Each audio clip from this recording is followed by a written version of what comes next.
Assalamualaikum warahmatullahi wabarakatuh.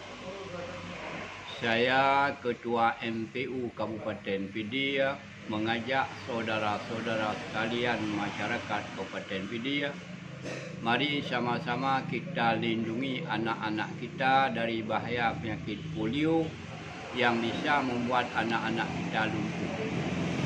Karena itu, mari kita semua membawa anak-anak usia di bawah 13 tahun ke posyandu dan sekolah untuk mendapatkan imunisasi tetes manis polio.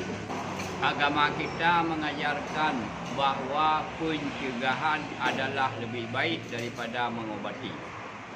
Imunisasi adalah ikhtiar kita bersama untuk melindungi anak-anak daripada bahaya dan mudarat.